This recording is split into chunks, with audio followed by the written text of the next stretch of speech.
Giva Cordia, good evening, good morning, good afternoon, wherever you are today, whether you're watching this Fireside Chat live or you're watching a recording. So welcome to this Fireside Chat, and it's Fireside Chat number 65, brought to you by the Order of Bards, Ovates and Druids. So just type in your name and let me see where you're from. Hi, John from Scotland and Lynn. Hi, Pat from Ulster, Joe from Scotland, Philippa. Hi, Lexi. Don't know where you're from. I can't remember. And then there's New Hampshire, Essex, lovely. Taiwan and Belgium, South Wales. Lovely to see you. Snowy Denver. No snow here. And it was, I think, 12 degrees here in Ireland, which is very, very warm. And Slough, Edinburgh, Ohio, lovely. Kansas, New York. Wonderful to see you all. Great. So let me introduce you to my, Chantal from Queensland. You're up early. Wonderful to see you. So let me introduce you to my guest this evening. It's Lynne Taylor, and Lynne is, well, she told me years ago when I met her that she's a Yorkshire lass. You are so welcome. Thank you. So I'm going to say good evening.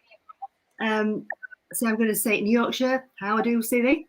I'm going to say it in Irish, Tranona Ma, and I'm going to say it and attempt to say it in Welsh, Nos Waida, because I'm going to be trying to say Welsh words this evening. So I'm begging the pardon of everyone who speaks Welsh for my awful pronunciations in advance. So hello, everybody. Well, you're so welcome, Lynne. And I have never been to Yorkshire. And Howard, my late husband, he lived in Sheffield as a young boy. And we had hoped before he passed that we would go, but we never got to do that. So will you tell our viewers what Yorkshire is like? I mean, I know there's West Yorkshire and then there's Yorkshire. I'm not too sure about the geography. So if you're from Yorkshire, you're from Yorkshire. It's okay. Geographically and culturally distinct. So Yorkshire is a part of the old, I will say, because everyone understands Celtic, although it's not used very often in archaeology anymore, but the old Celtic tribal kingdom of Brigantia. And we have 3 ridings, which are, it's an old Norse word, which means thirds. And I grew up in West Yorkshire in the Pennines. And I love Yorkshire. I love Yorkshire folk. I really love Yorkshire dialects. I like the intonations. I like the humour. I like the fact that people are quite pessimistic, because pessimists are rarely disappointed and frequently pleasantly surprised. So yeah, it's a great place to live. I really love Yorkshire. I love that. But, rarely, what was it? Expecting the worst but getting the best, or that kind of thing. Yeah. Or maybe have, I know this notion in psychology that depressed people often have a greater handle on reality.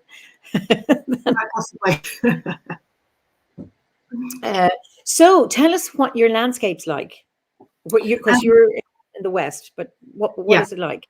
So Sheffield is part of the historical boundary of the West Riding.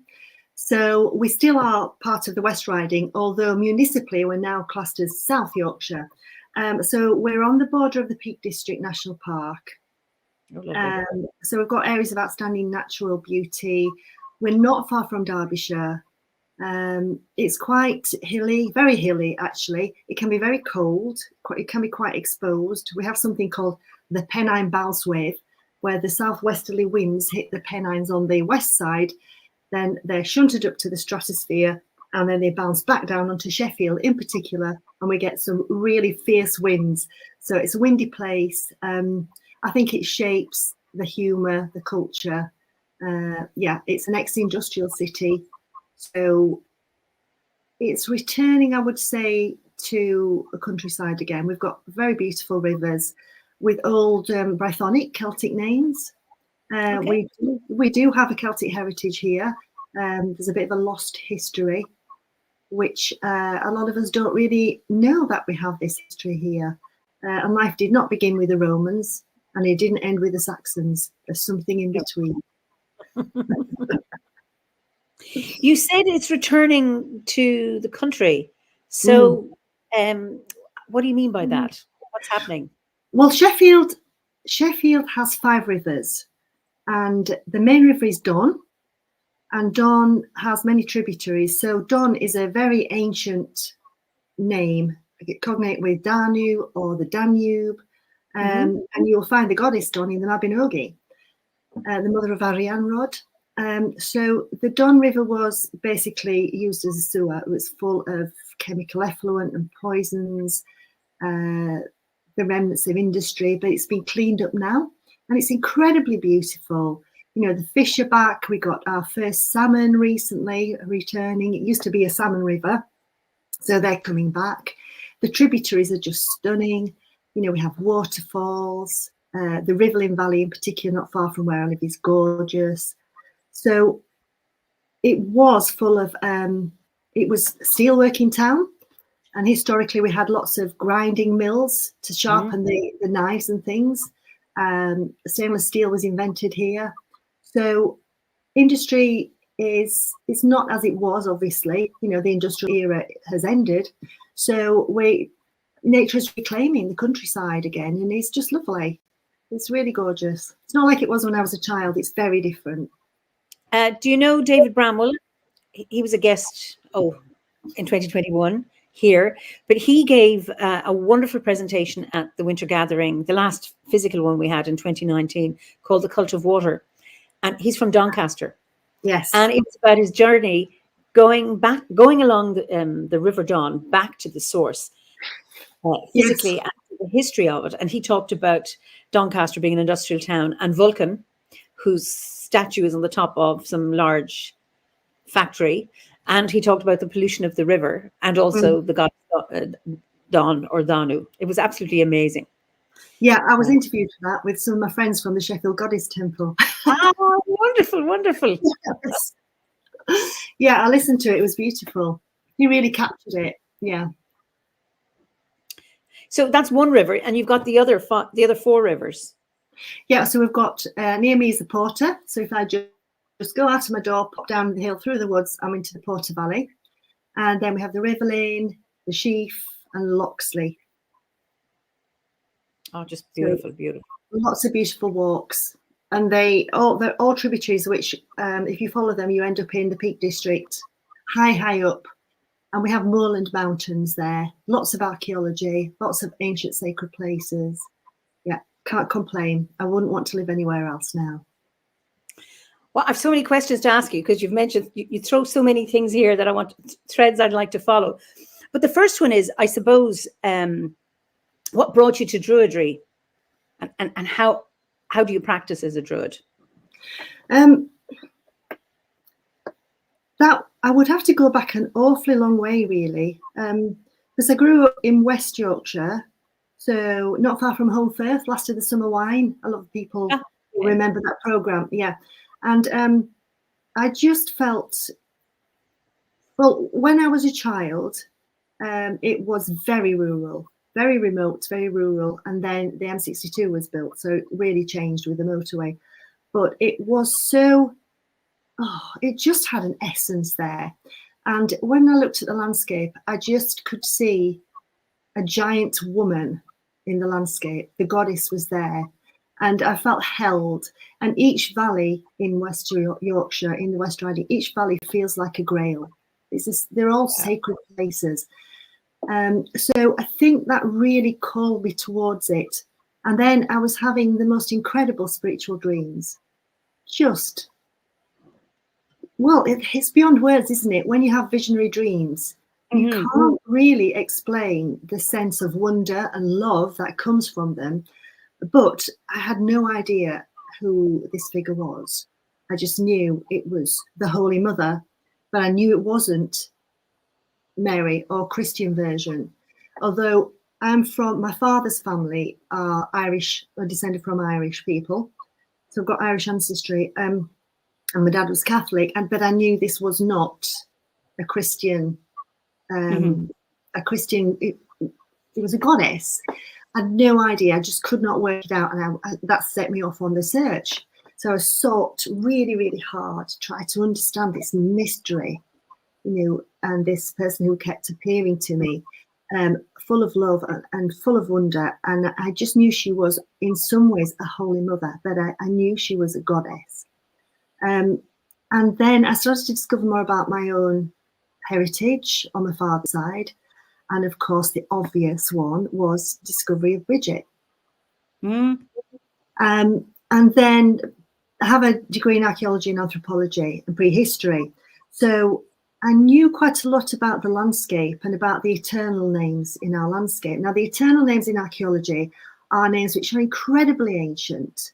So some of them are Celtic or pre-Celtic, and these names remain. So rivers, mountains, hills.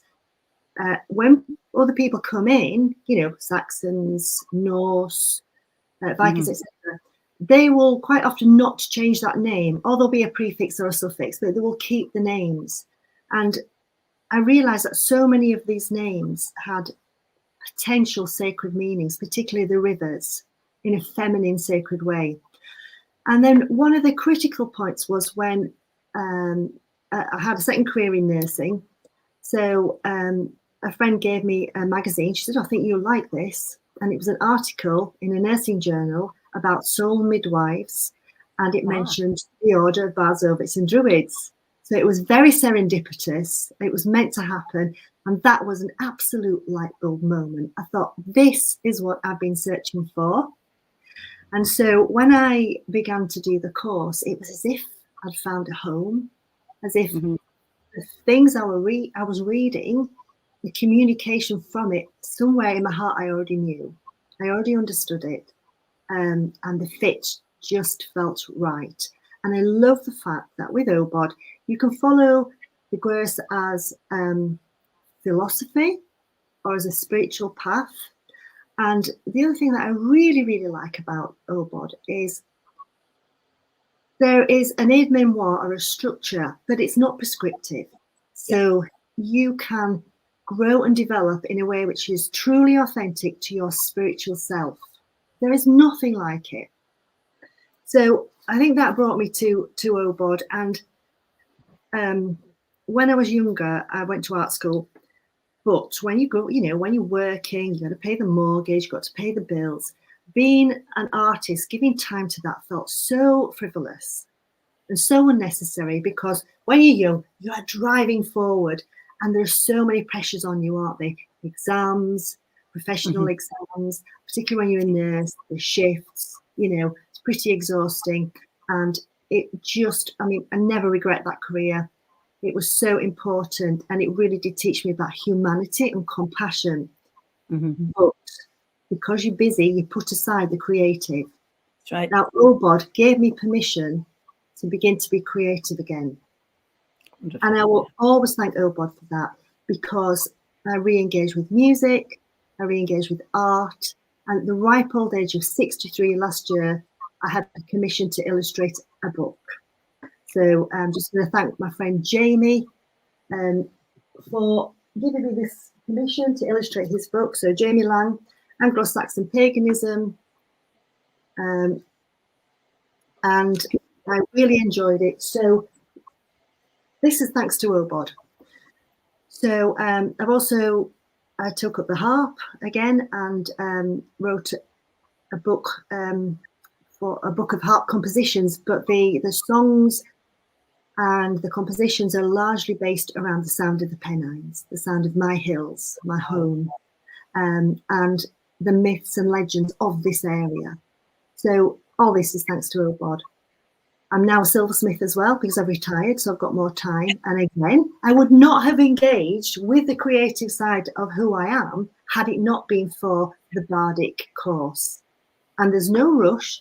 I know sometimes when I go online and look at the Facebook page, I don't go on often, lots of youngsters who are starting off on the Bardic grid are very worried about time. They're not doing enough, they're not feeling fast enough.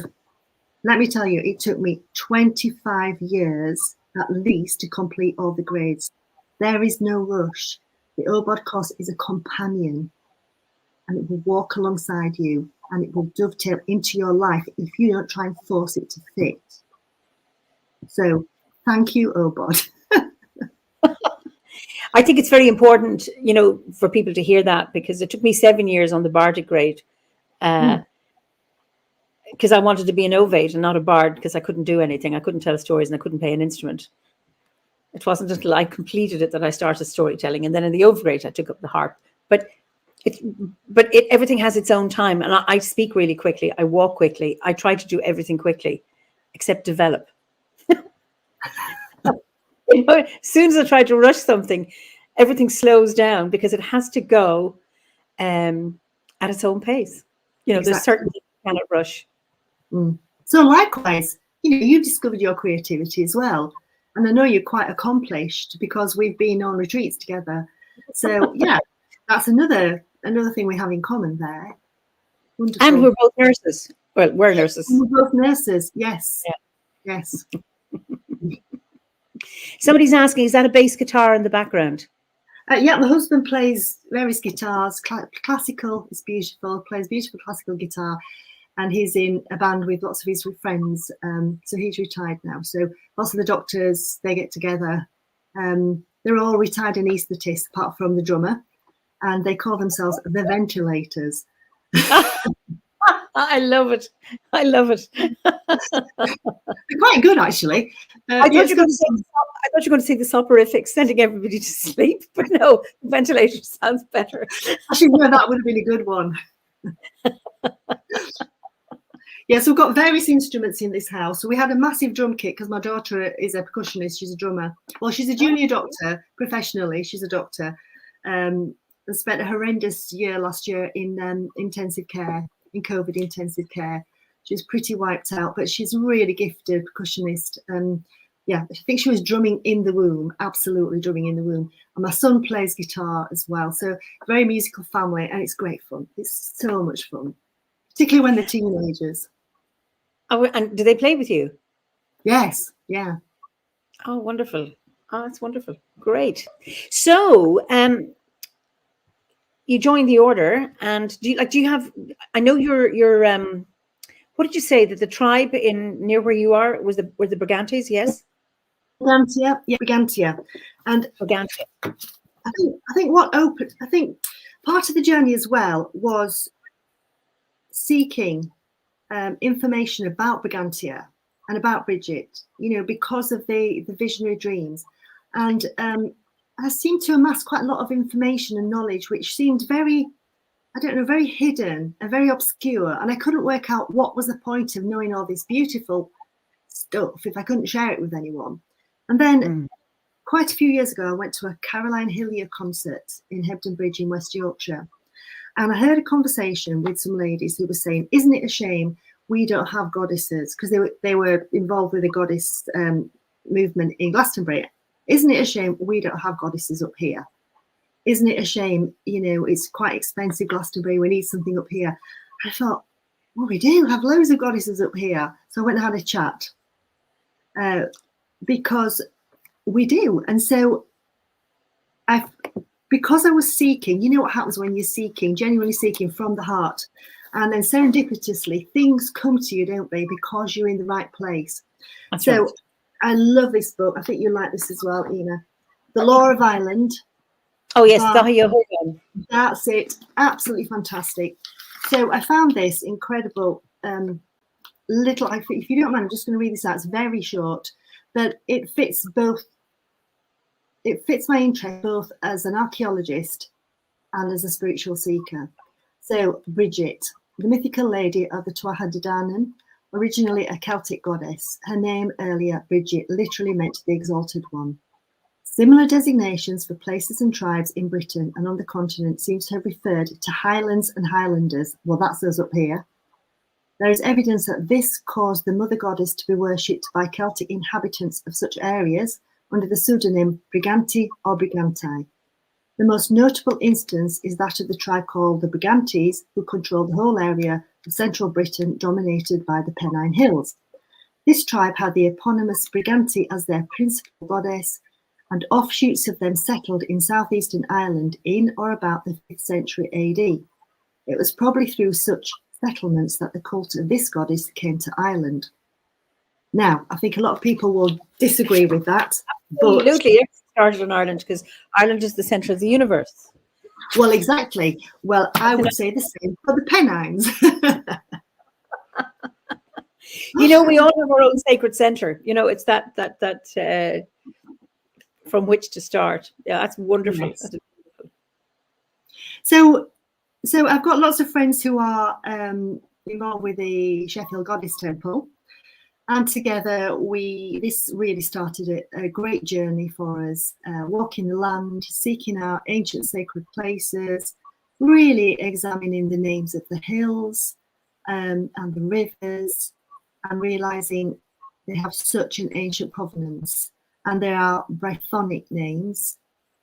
So we've got so many Brythonic names in this area. We even have a village nearby called Wales. Oh, okay. We've got lots of names similar to Wales.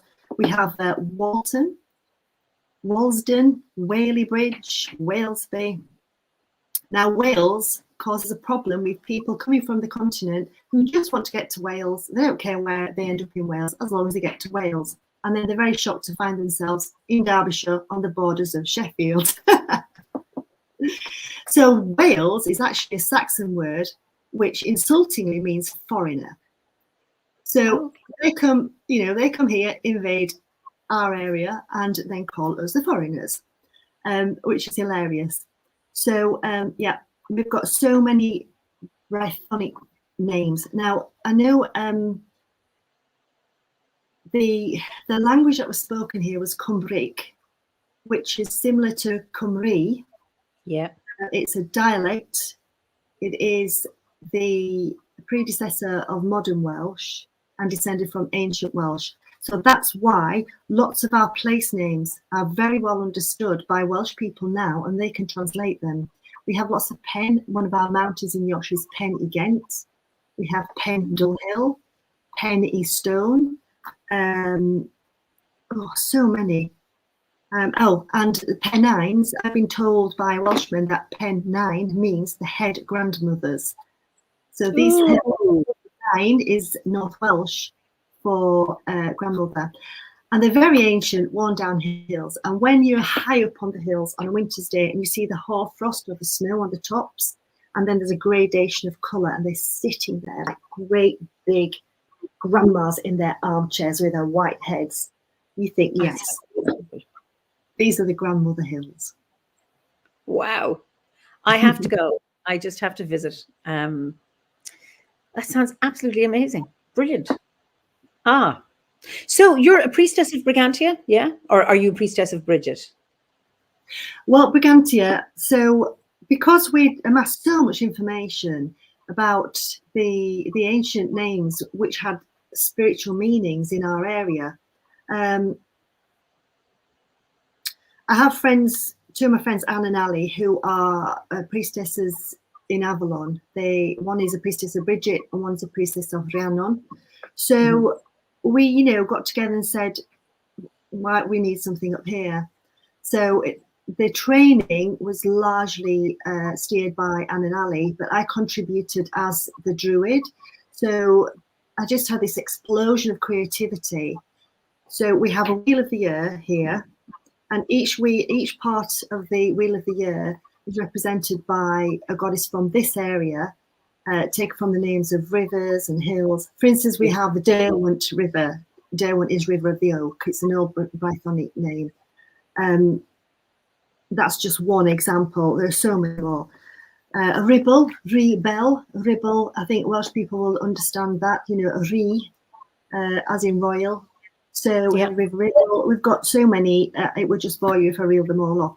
But we realised that if you take one part of the area of the Pennines, the rivers will go east, west, north, south, and they are feminine names. So we developed a Wheel of the Year, and for each one, songs came, chants came. So we had this beautiful, eclectic explosion of creativity between all of us. So we also have Anne Wen and Brian. They're very much involved with the temple as well in Sheffield. It's a small space. It's open to everyone.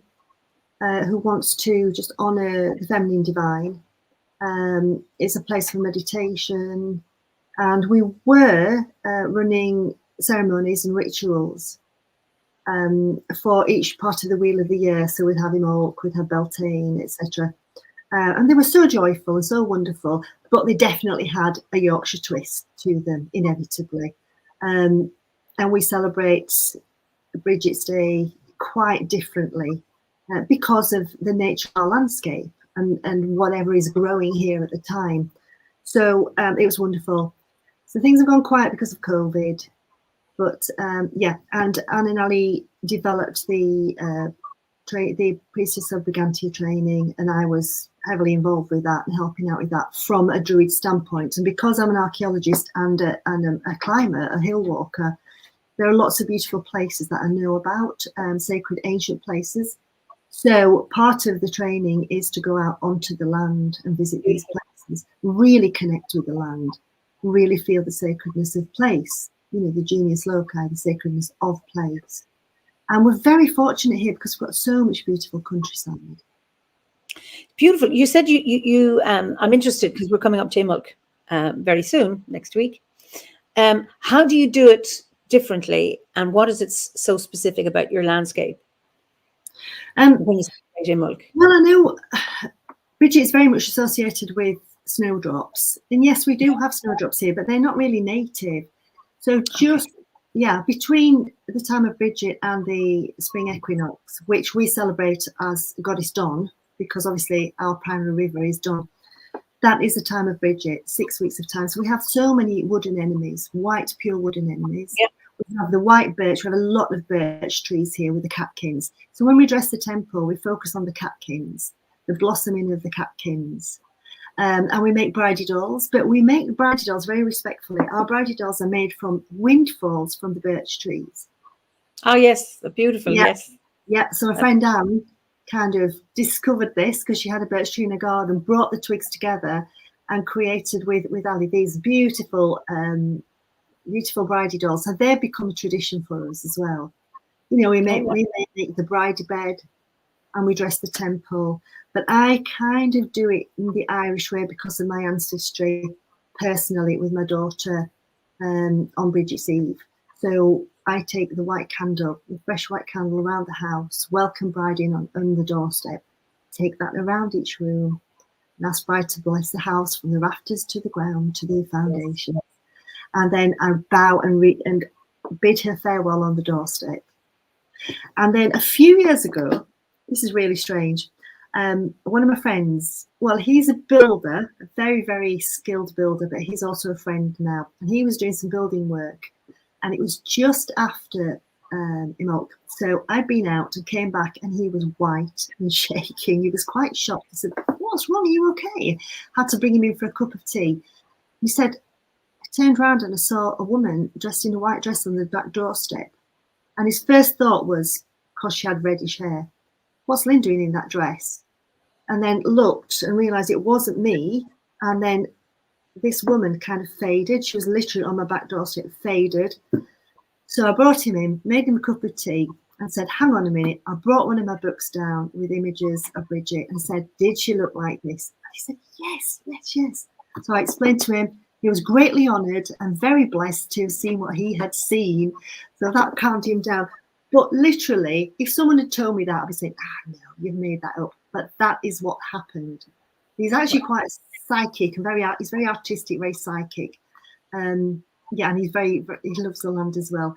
But he was very shaken until I explained what it was. God, I wish I'd have seen that as well. I know. I don't see, I feel it. I can feel things, but I don't see them. Yeah. So she's here, you know. So being in search of Brigantia really has brought me in closer contact with Bridget. And when I think about these beautiful visionary dreams that I've been having, you know, the first one was when I was 19. I think now it's all part of a master plan somehow, a spiritual master plan, which has called me forward. And it's not about that destination. It's about following that river of spirituality. And I never want it to end. Oh, no. To end. And I'm sure lots of people feel the same thing. That's why I wasn't in a rush to complete the OBOD course in its entirety, because I just didn't want it to end. And I think the best one for me, the best grade, was the Bardic grade. There is nothing like it. Oh, wonderful. I have a question here from Helen. She says, I'm a Yorkshire lass too. My dad used to say Yorkshire stone was spiritual. Do you know where that comes from? That, I think you meant the phrase. At first when I read it, I thought, do you know where the stone comes from? I think, do you know where that phrase, that Yorkshire stone was spiritual? Have you come across that? No, I haven't come across that, but I well believe it. Is it a stone or just the stone in general? I don't know. Because one of the songs, one of my songs, which really, really sort of came all in a flood, the words and the melody came together. It was about the gritstone bones of Brigantia, because it's a sacred landscape. So her dad was absolutely right. And I think we feel that here. We feel that. Or when we go up to the tors, the high tors, and you sit there. We've got lots of what we call tors here, gritstone or limestone tors. In fact, there's a place not far from here called Dinas Sich Tor. Now, I'm sure a Welsh person could, if there's anyone who's Welsh and listening, they can translate that. So that's another ancient Cumbric place. And yeah, the landscape, the rocks, you can sit and snuggle into these tors, into the clints, the gripes, the crevices. You can sit in them. There's a place I love, and I go on my own. Higator, sit at the end of Higator. It's like the prow of a ship, and snuggle into the stones, and the wind sows through, and there's a chord of music as the wind comes through. It literally plays a chord of music which rises and falls, rises and falls. So the stones here sing. Oh, it's magical. Absolutely magical. There's Hannah Semple, and Hannah's in Wales, I think. I don't know if you have any Welsh, Hannah. Snowdrops aren't a native to Britain. They first recorded in Gloucestershire, do you think? Yes, they're not native to Britain, exactly. Yeah, okay. But they're very gorgeous. Silver Branch asks, and I don't know if it's a fair question, but you can have a go at it, to compare Bridget and Cerridwen. Well, I think a Welsh person could probably answer that properly, because I think there's a discrepancy with the way Cerridwen is viewed. I will say New Age is viewed by some movements, and she's been rediscovered. But my understanding from other Welsh people is Cerridwen does not mean a crone or an old one. It means a maiden. So, but I don't really. I think they're separate. It means what? I think when the name Cerridwen is broken down, the etymology of the word, I think I've read from Welsh scholars that it actually would mean a maiden, not a crone. So they could be cognate, you know. And I think Welsh people know a heck of a lot more about Welsh myths and legends than I will ever do. In fact, I've recently done some courses with a gentleman called Gwilym Morris Bard, and he has a Facebook site called Celtic Source. I think it's CelticSource.com, and his courses are absolutely fascinating because he has a doctorate in Welsh folklore, and what he doesn't know about the Mabinogi, four romances, etc. I don't think it's really fascinating. I don't agree with everything he says, particularly about women, but I got so much from his courses, and he is obviously a native Welsh speaker, and he translates directly from the Welsh scripts and poems. So he would have a much better idea of what that, you know, what he feels the name means and what the legend and the myths of Cerridwen mean. And Blake just mentions that, and of course, thanks for this, Blake. Christopher Hughes, who's Welsh and a member of the order and head of the Anglesey Druid Order, he's written a book. It came out, it just came out in 2021, just a few months ago, on Cerridwen. So I think that would be well worth reading. And somebody mentioned William Blake Morris earlier up the thread when you started speaking earlier. Well, while we're on the subject of Cerridwen and Taliesin, you know, when we talk about Cerridwen, we have to talk about Taliesin. believe it or not, we have a link in Yorkshire with Taliesin. So after the Romans left, there was a confederacy of the men of the north. Now I'm going to try and say it in Welsh. I will get it wrong, I'm sure. Where is it now? Where's my bit of paper? And the hero, or the warlord from this area, from Elmet, which is West Yorkshire, largely West Yorkshire, and was part of Obigantia. So apologies again to Welsh people. Gwatlaug ap Llynawg. So he was one of the pillars of Britain who helped to fight against the Saxons and tried to keep this area free. So there was a confederacy of the British, the Old North, Hen Ogledd, the Old North, and he is written about in the Book of Taliesin. So we have a claim as well to a poem about a latter-day Yorkshireman in the Book of Taliesin. So I'd like to read a little bit of that before we finish, because it also mentions Druids. Now, Gwilym said to me that this translation here, 4 Ancient Books of Wales, which I have to say is a slight misnomer. It's not just about Wales, although they were cared for, and the repository for these was in Wales, but it is about the British Confederacy. And the books in here, one of the books in here is the basis for the Mabinogi. So Gwilym has recommended other translations, that particular one by William Skene is available free on the internet. Although I've bought this book, but there are more modern translations by Welsh scholars, which if you want me to post up at some point, I can post those recommendations up. One of them I would love to get hold of, but I just literally can't find them anywhere to buy. But there is another one that's recently been done by a native Welsh speaker, so I'm going to get hold of that one hopefully. Yeah, absolutely fascinating, and that's another part of this ancient history, you know, this very early medieval history and heritage that we have here in Yorkshire. Now, we're never taught about. You know, you go to school, you learn about the Romans, you don't learn about the thousands of years of prehistory that we have prior to the Romans landing. I mean, the Pennines are considered to be the Mecca of the Mesolithic because there's so many remains from the Mesolithic.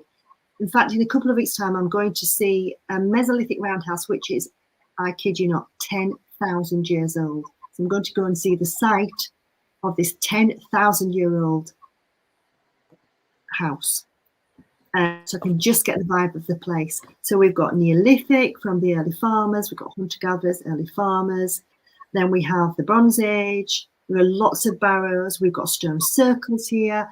I've recently been to see the site of the Henge, which is literally within walking distance from my house. Yes. So there's not much to see on the ground because it's been ploughed out, but the pot marks have showed up quite clearly. So on the site of the Henge, the sun, the midwinter solstice sun, rises across Derbyshire from the interlocking spurs of land and just rises from the grail of this land up. Oh. And in midsummer, the summer solstice, the sun rises in the valley, down the Don Valley, the goddess Don, the Don Valley. So we've got so much here. And it really is a bugbear of mine that we are not taught about our heritage.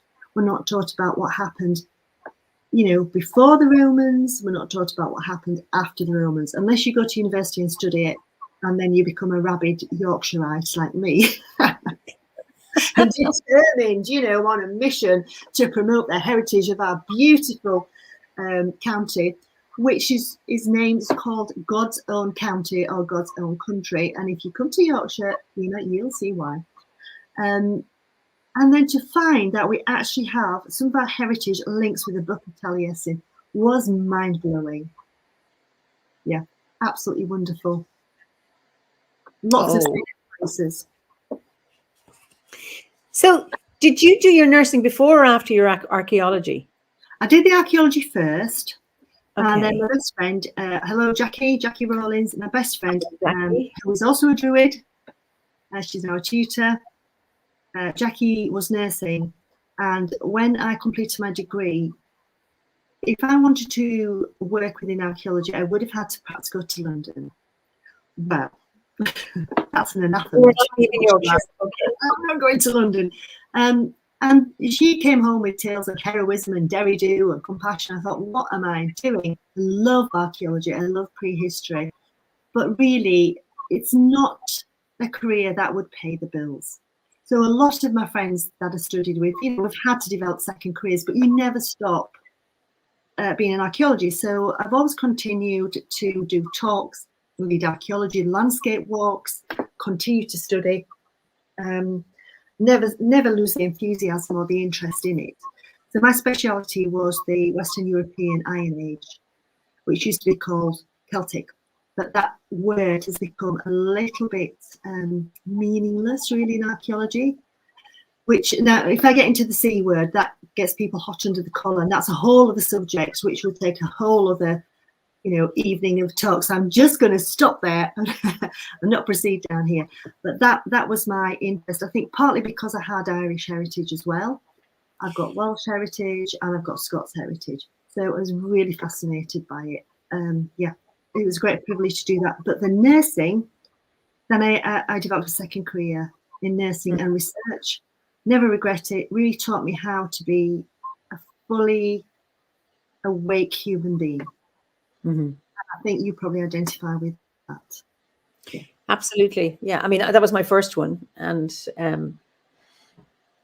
then I changed into psychology, but it was a very good foundation, a really, really important foundation for everything, even though my training was very, very tough and I could say a lot of things about it, but no regrets because it stood to me so many times, Exactly. I've met some incredible people through nursing. Some of my patients, I will remember them for the rest of my life. And I've learned so much from them.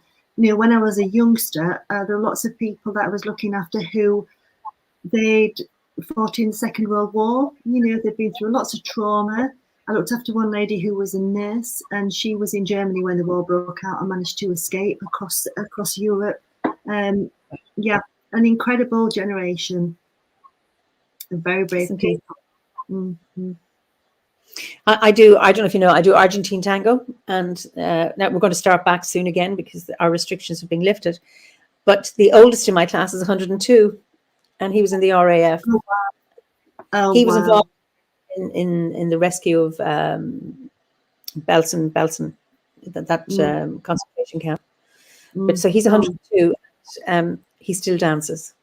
Oh, it's just incredible. Actually, today isn't the day to commemorate the Holocaust survivors? It is. That's right. Today. Yes, yeah. I just want to put that out there. Yes, important, very important.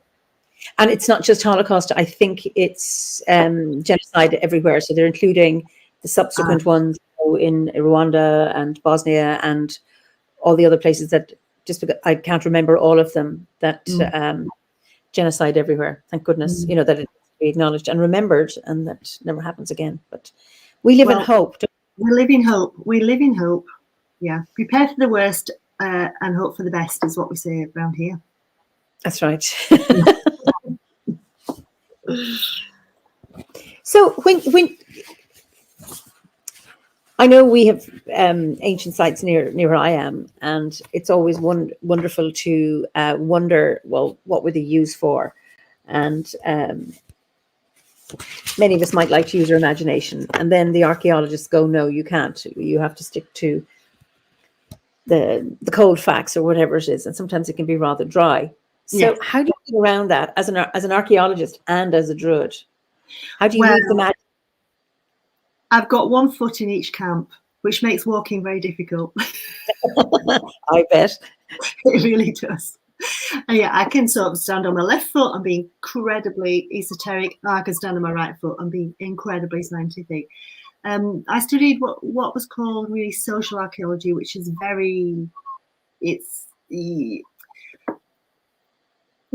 it's really the anthropology of the past, and we don't draw inferences from data without you being able to absolutely substantiate what you say. So, but if you just do that all the time, like you said, it's dry, it's boring, it's desiccated. So you sometimes have to pontificate as to what it could be. You might be wrong. People get hot under the collar, and they shouldn't, because anyone's guess is as good as anyone else's guess. But I think with strontium analysis, with LADAR, with DNA, that, you know, we know so much more than we used to do. I used to hate the Neolithic because it was so tantalizing, so intriguing, but you just couldn't get anything out of it. But now that's really changed. You know, it's opening up more. So I think the scientific facts are still amenable to the wonder. But I don't think people in the past were necessarily any wiser, any more spiritual, any more enlightened. They were just human beings, you know. There's a bit of a romance attached to the past, which I think is quite unrealistic. Yeah. But I've been to Ireland many times, and there are places, you stand in Ireland, and because the Irish people have looked after their heritage so much better, and the Industrial Revolution, particularly in Yorkshire, you know, we had the mining, we had the steelworks, quarrying. We've lost quite a lot of our archaeology and our sacred places. We know where they were. Antiquarians from the 17th and the 1800s have recorded, fortunately, lots of our places for us, so we know where they were. But we're still fortunate in the Pennines to have access to living places, you know, where the stone circles are still there, where the standing stones are there, where the cup and ring marks are still there. Lots and lots of cup marks. So I help out with an amateur group now, as an amateur, to do the field walking and helping to search. It's run by, I won't mention his name, but it's run by a very, very proficient professional archaeologist. So he is helping to record and uncover more of our heritage here, and good on him for doing that. You know, he's quite well motivated. So there's that side of it, but it does not detract from the wonder. The other side is when you stand in a stone circle in the Pennines at the midsummer solstice sunrise and you see what happens, then you think, the feeling, you have to be there to see what they felt. So for instance, I'm a night owl. I hate getting up early, but my friend Dan and I, one of my friends from the Goddess Temple, we actually got to crack dawn, well, before dawn actually, set off at 3:30 in the morning, midsummer solstice, went to a local stone circle up in the hills. It was a full moon, absolutely beautiful. We scuttled up and up and up these hills and got to the stone circle, and we looked at this beautiful moon, turned around to watch the sunrise. Now, just to let everyone know that in the Bronze Age, when a lot of these smaller stone circles were built, the sun rose in a slightly different position because the earth has slightly wobbled in its axis since then. That's why Stonehenge is not bang on line. It was, but it isn't now. So if you need to go further to the left, slightly to the north, to see where it would have risen. So we were looking, and these incredible light effects, almost like spinning vortexes of light, because there was moisture in the air. Ooh. And almost like a sundog appearing. And it was, the light is so pure. It was an incredible experience. We turned around to see if the moon had gone. And then we saw what we'd almost failed to see, is that the stone circle, although it's very small, had been built so cleverly on a slope of the hill with a tiny henge. Now, henge is an earthwork with a tiny little henge around. That it had been built so cleverly on this, on the lie of the land, so that instead of the shadows going forwards, they actually converged, almost like the OBOD symbol. They converged. Wow. And they all pointed at a very significant hill across the way. So they were pointing at, now is it Win Hill or Lose Hill? We've got Win Hill and Lose Hill. I think it's Win Hill. But they were converging, almost like arrows, pointing at this hill. Great long shadows in this golden light with these strange spinning light effects from the moisture and the oblique rays of the sun. Absolutely magical.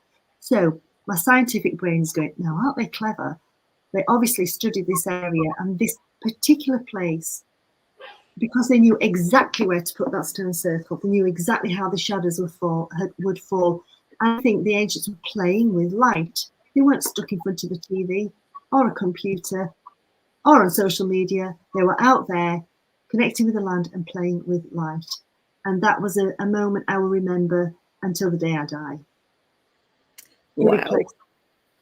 Yes. It's just incredible. I'm looking at the painting behind you with the long shadows cast by the trees. Yes. Is that yours? No, it's not one of mine, actually. This is by one of my friends called Lindsay Fay or Lindsay Sale. And let me just say, so this beautiful painting. Now, my father, despite the fact he was a Catholic, was the biggest druid I've ever met. My dad was so connected with the land. He used to go out and say, I feel close to God, and he would walk and walk and walk. And I thank my dad. He gave me the biggest gift that a father could ever give a daughter, and that is the understanding of the mountains and the land. He taught me to navigate. He taught me how to put one foot in front of the lass, and they'll get to the top.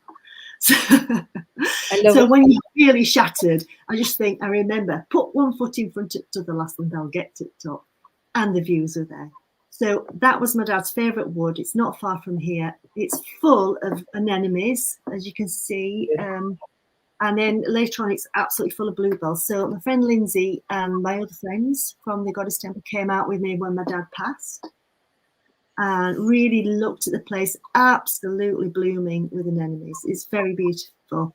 And then Lindsay very kindly took photos and commissioned this painting. She's very, very talented artist. It's very beautiful. Yeah. Wow. Yes. So thank you, Dad, and thank you, Lindsay. You mentioned, how good we are protecting monuments in Ireland. We have so many ring forts, and so many have been destroyed. A lot near where I live, 10 minutes upriver, is a rath called Rabé, the Rath of the Silver Birch, and it's where Erevan, the first Milesian High King, is allegedly buried. And he was married to Tia, who gives her name to Chower, which is the Irish for Tara. Yes, yes. There are lots of rats, and then I'm told there are others that have been destroyed. There were so many. And if you look at an Ordnance Survey map in Ireland, any of the ones in Ireland, you'll see red dots everywhere. So it could be a Fulloch Fia, which would be a cooking pit, or a single standing stone, or a wedge tomb, or a passage tomb, or whatever. But unfortunately, so many have been damaged through ignorance, etc., and greed, and all of the other stuff, and lack of reverence. Is that recently? Is that due to development? Some are farming practices. They're now. I think now it might be harder to do it because it's like Eddie Lennon, that Irish storyteller from Clare. He a number of years ago saved a hawthorn tree, Skeach.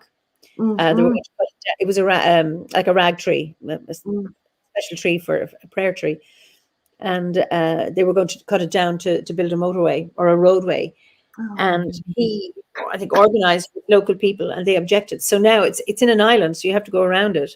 And there's another down in Sarkieran in County Offaly. I'm from Offaly. There's a similar tree, and people go, they go deschel. So locals will go down. They'll always go down one way and come back. So they always go sunwise around the tree. It wasn't cut down. They had to build the road around it.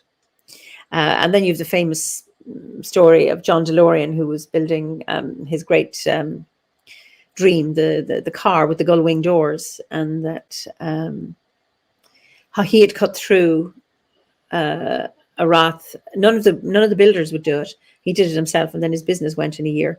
Yes. So that is one of the stories about that. So so I think it's getting there's more and more reactions. I know my friends, when they were cleaning up the rath, it was lots of stuff overgrown, and neighbours were concerned. Now, I hope you're not going to upset anybody and you're not going to disturb. And he said, no, we're doing all of this respectfully so that this can be maintained. So I think her father looked after it, and so she's been there 7 generations. So her father looked after that. So in her family, yes, it was known as a sacred site. Either others go, oh, that's just superstition. We don't mind that. We need to develop because we need to grow more crops in this. I think now people are far more aware again that Do you have protection? Is there legislative protection in Ireland now?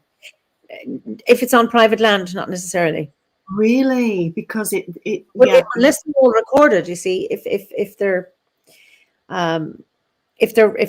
listed, yes, but so many are probably not and hidden away, or and I heard recently about one wedge tomb, the capstone collapsed.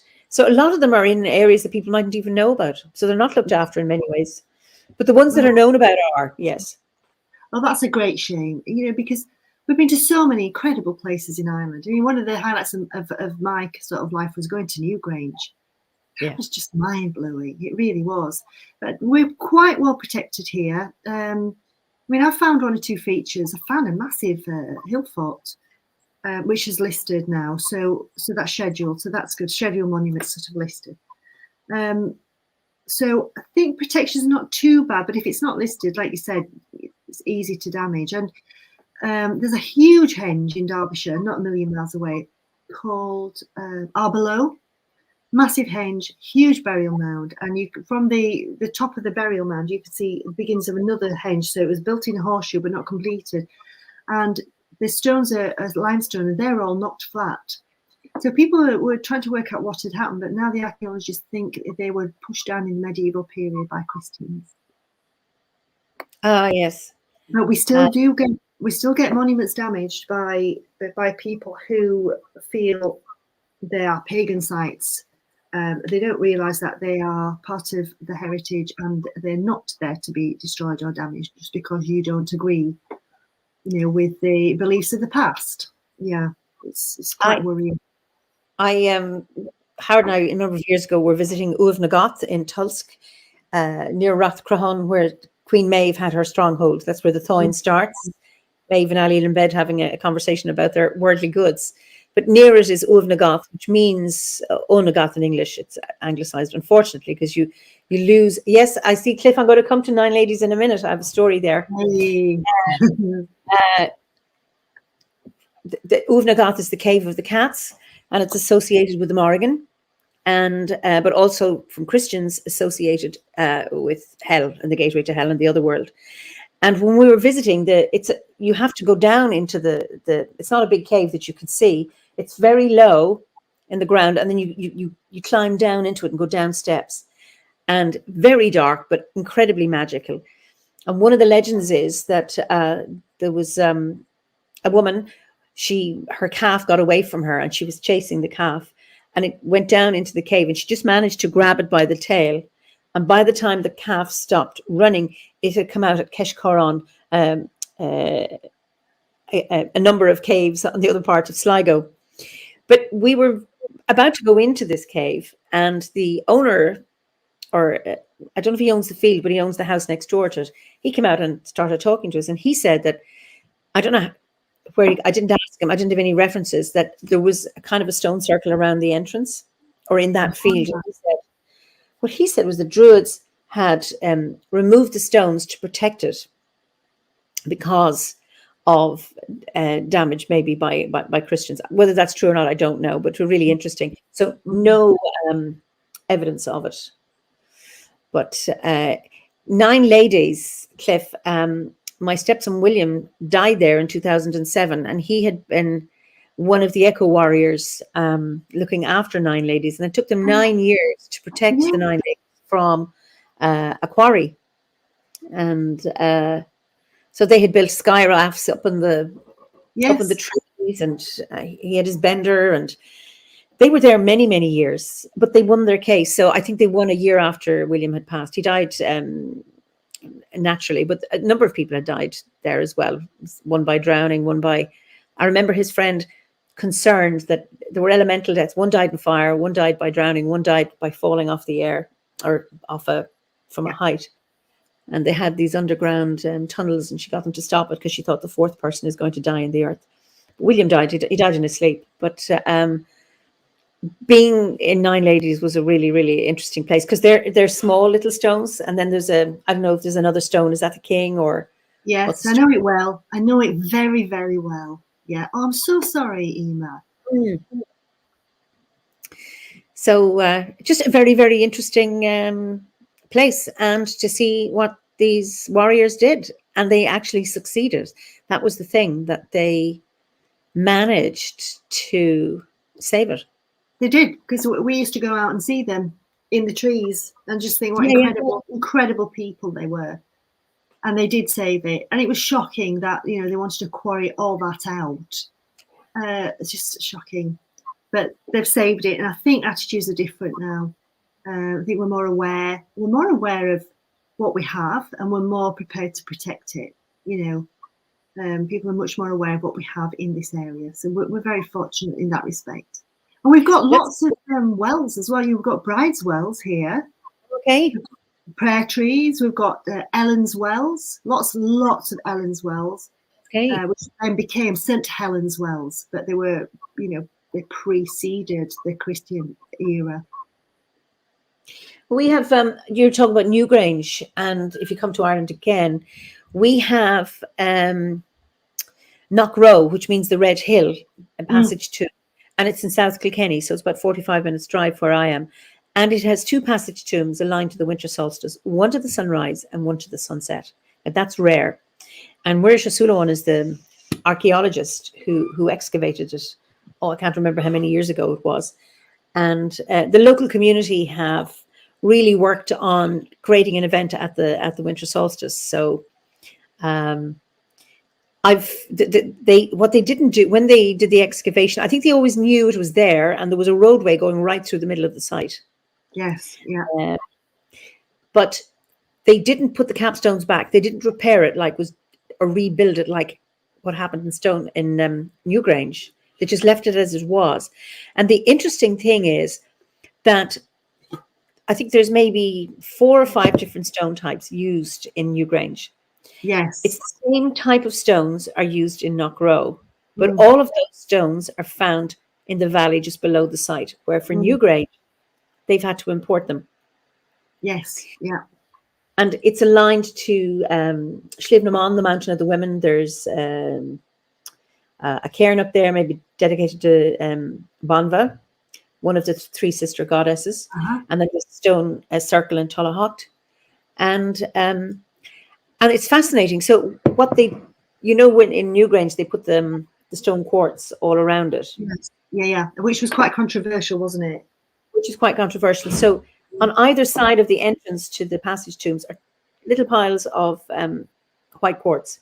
And then there's 2 other piles at both sides of the site. And they've been left. That's where they left them, where they were found. And in the south, the western facing one, or the western sunrise, there are carvings inside, but not on the sunrise one. But all around are stones, and there are carvings in all of them, but you have to be there at a particular time of day when the light is right to actually see them. Exactly. So at the winter solstice, you'll see some, but I was there a few weeks with a friend, Alwyn, and it was about 4 p.m, so it was the low setting sun, and I saw other carvings on the stones that I'd never seen before.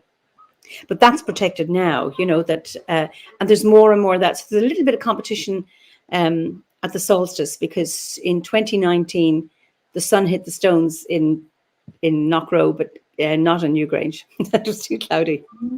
I see. So I've only seen it twice. It's only been this. The clouds have cleared from the horizon at the sunrise. Of only the time I've been going, and I've never seen the sunset on it.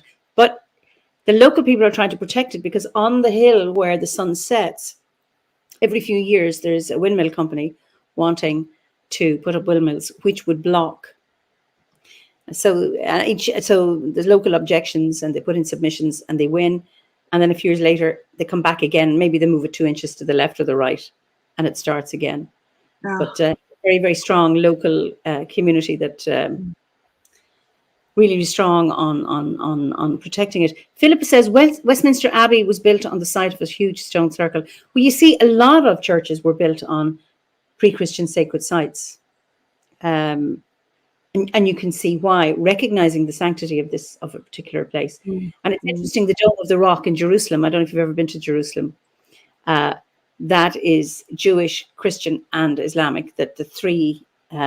It's a big, beautiful golden dome, like a temple, but it's used by the three faiths. It has an important significance for all three. Yeah, there's something about the stone, isn't it? The rock. I mean, the stone of, is it Scone? Stone of Scone, is it, in Scotland? Oh, yes, the Leofoil.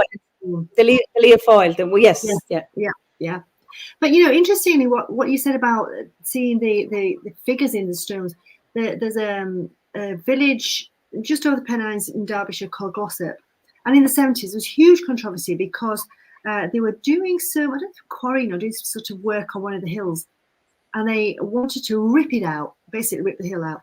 So they removed these stones that had been there, well, time immemorial, and then the local people were really, really angry about it, and they had to have all sorts of meetings with the archaeologists who were, you know, removing the stones. In fact, Professor Anne Ross was involved at the time. She was quite a famous Celticist back in the, she's Scots, but a famous Celticist back in the 70s. And she wrote a book about it. And apparently when they removed the stones, they stacked them in a warehouse.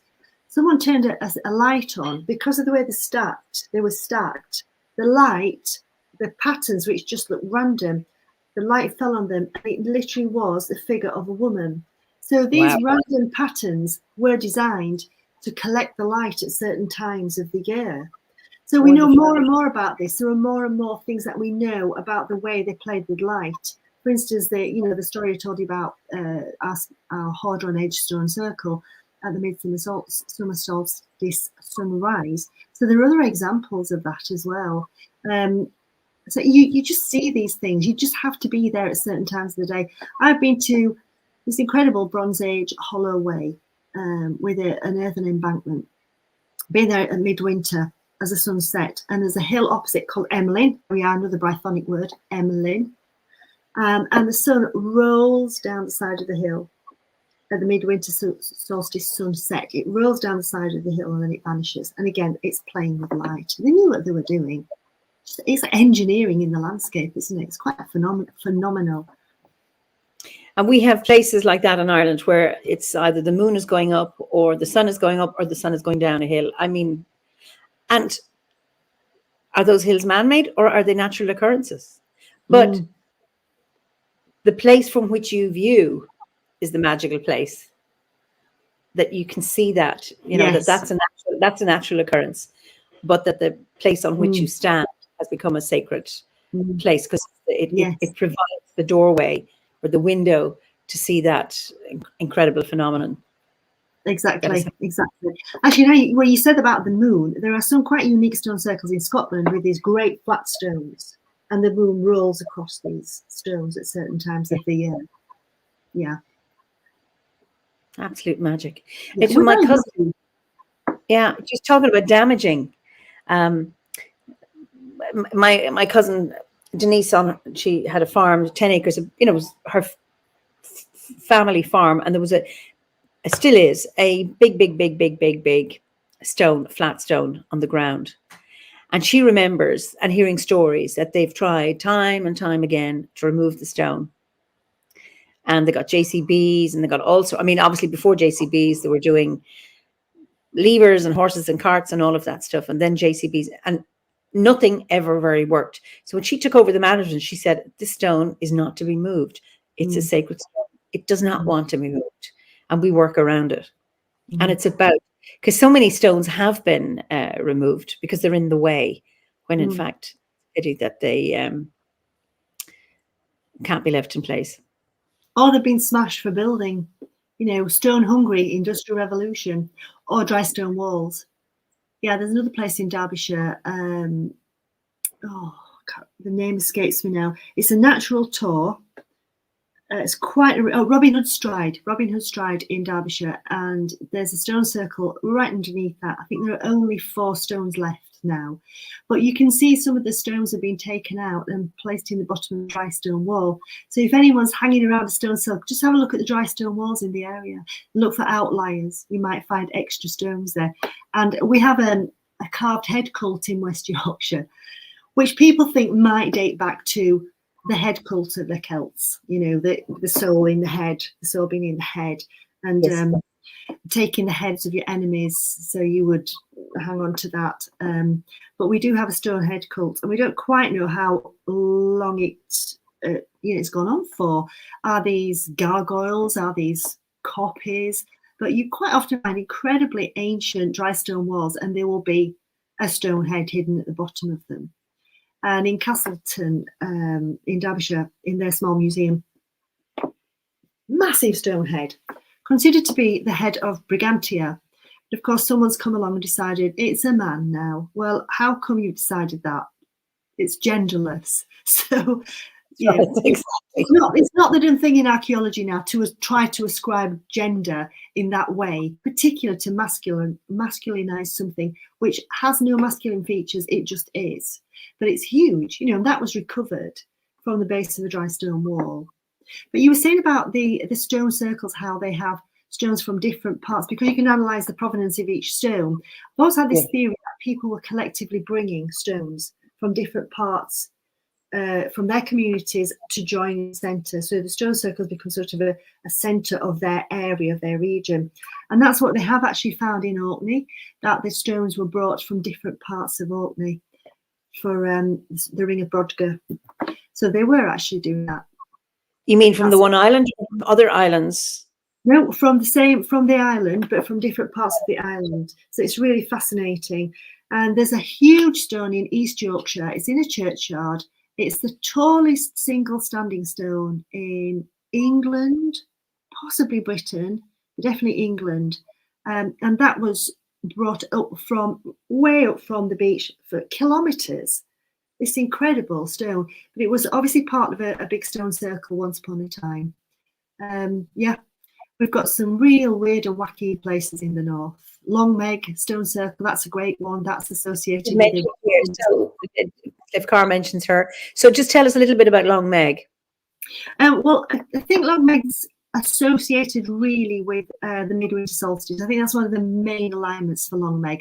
So there are these vast, squat, gigantic stones. They remind me of Avebury. They're not quite as big, but they are so huge, and you know the girth is massive. It's really quite remarkable that they move them.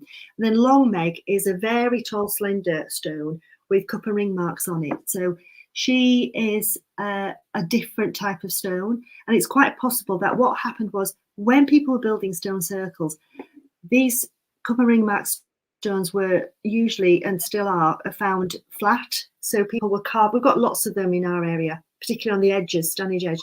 They were carving these patterns into the stone. And then people, when they were building the stone circles, recognized that these ancient stones were sacred. So they incorporated them into their stone circles. But so they're older. Yeah, they're older. But it's a pretty freaky place, Longmeg. Jackie, if you're watching, I don't know if you remember the moonlit night in winter when we went to Longmeg. I can't believe I'm telling you this. I can't believe I'm telling you this. I feel so stupid. You know, my scientific brain completely deserted me on that night. So it was a windy night, midwinter, massive, great big full moon, freezing cold. So we went to Longmeg. Let's go have a look at Longmeg. And it's quite remote. You drove up and then you walk into Longmeg, and we sat behind one of these gigantic stones, like a great big protective grandmother. And it was freezing, so we decided it was time to go back. It's a little bit spooky.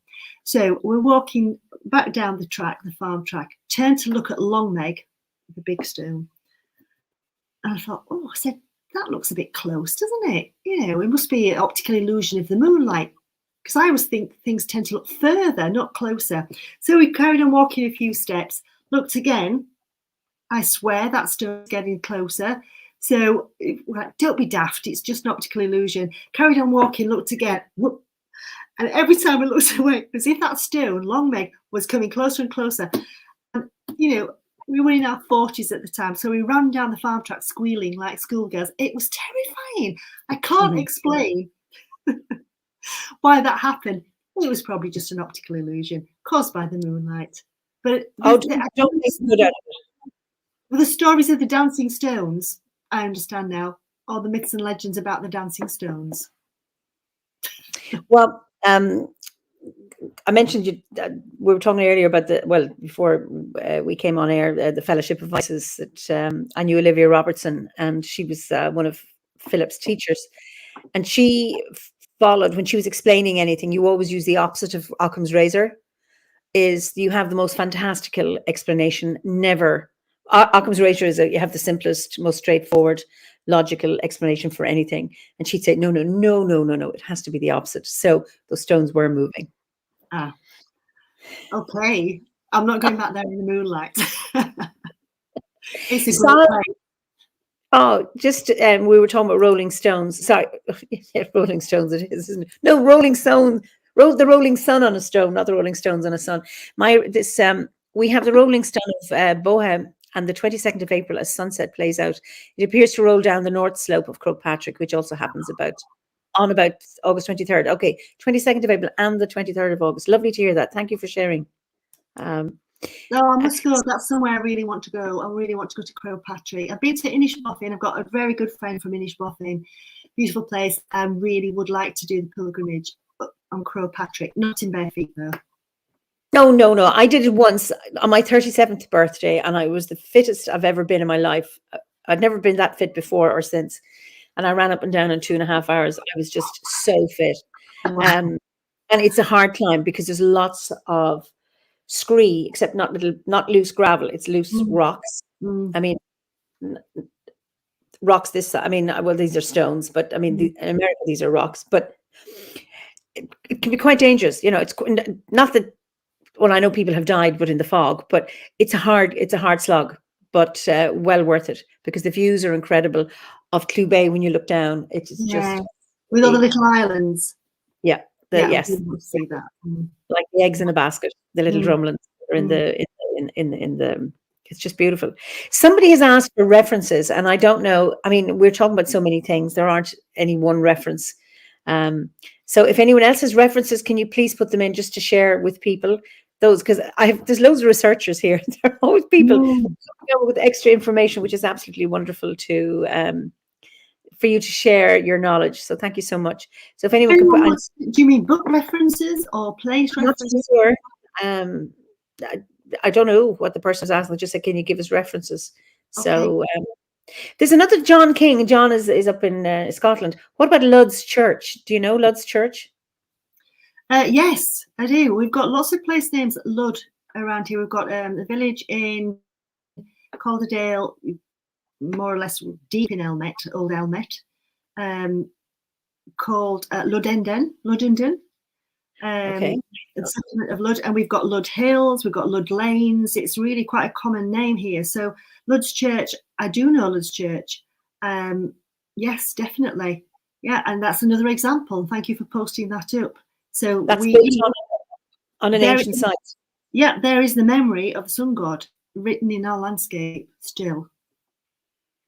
And what is Lud's name? Cognate with Lou. Oh, okay. Yeah, oh, very good. Yeah. Oh, brilliant. Wonderful. Yeah, I'm sure there'll be Welsh people there will be saying, is it Ludden Lefelys? Yeah, there'll be someone there who will know more about that than I do. But yeah, very ancient. Gosh, see, it's marvellous that we've got these place names. You know, our mythology, although it's not written, we might have lost a lot of the oral tradition, which in Ireland is fortunately still there, but it is memorialised for us in our landscape names, and that's what we've been aiming to recover. You know, with my friends from Sheffield Goddess Temple, is resacralisation of our land. You know, re-honouring, creating enchantment, bringing that back, creating ceremony around these beautiful places, and yeah, using the landscape names for sacred purposes. So it's been very inspiring. Incredible. I'm just getting back to John. Interesting how Luddite is a sun god, but it's a very dark slot on the earth. I don't know what that means, John. Do you know? Well, the Luddites, I don't know if John's referring to the Luddites, because of the Colne Valley where I grew up in West Yorkshire, which is not far from home, we had Luddites, the Luddite rebellion. So initially people had a domestic mode of production. So they were weaving and spinning incredible woolen fabrics, which were traded all over the world. Then the factory owners moved in, built massive factories, absolutely destroyed it. People were in effect imprisoned, particularly children, in these horrendous factories, literally tied to machines. So the Luddite rebellion were people who set out to smash the machines, which was because these factories were taking over their livelihood. Mm-hmm. Completely. In fact, I used to live in a weaver's cottage. So we have these gorgeous cottages. Some of them are 3 stories, and the whole of the top story and the second story, they have these mullioned windows that go right across, and they're quite often facing east to catch the southeast to catch the early morning sun. And that was the domestic mode of production where people were spinning and weaving in their own homes. So the factories destroyed the culture, destroyed their livelihoods. Well, you're getting a lot. Maybe that's what he's referring to. That he said Lud's church is in fact a very dark slot on the earth. Okay. Yes, it is. So he's referring to Lud's church. Yes, it is a very dark slot in the earth. Yeah, it's I don't know what you call it. It's like a crevice, a cleft in the limestone, and you go right into it and walk through it. Oh, okay. And then Cliff, I think you might be talking about it. Stones found in a peat bog are on show in a chapel now. The carvings are beautiful and clear. I don't know where you're talking about. Oh, where's that, please? Yeah, so Cliff, maybe tell us where that is, because and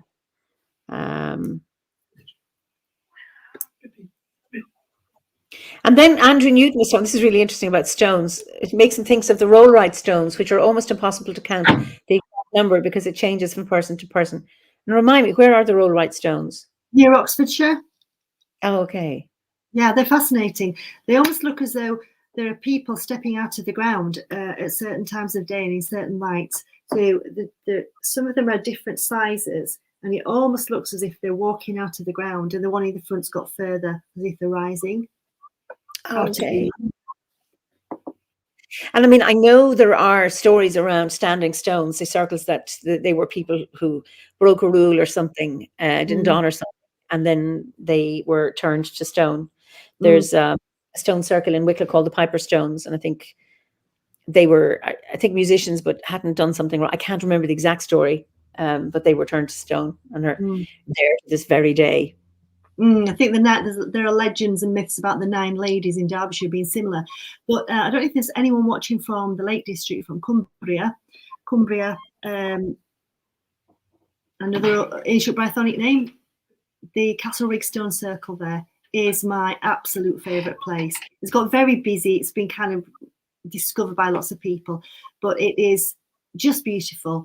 The alignments, the light effects, the way the clouds will sort of layer, the way the sun rises and sets. It's a really huge stone circle, but the views are out of this world. Oh, wonderful. I just, I did loads of comments. I can't, anyway, okay, the name, the same for the King's Men, they were bound, a bunch of knights turned to stone.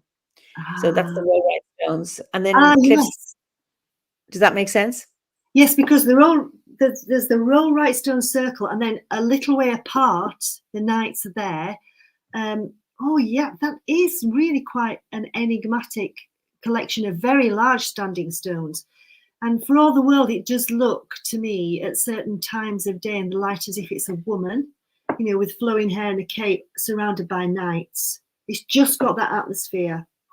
I think one of the best dolmens I've ever seen is in Wales. And honestly, the standing stones, the capstone, the points of the standing stone are so fine, it looks as though it's floating. I can't remember the name of it. I'm so sorry. It's in not far from the Shropshire border, South Wales.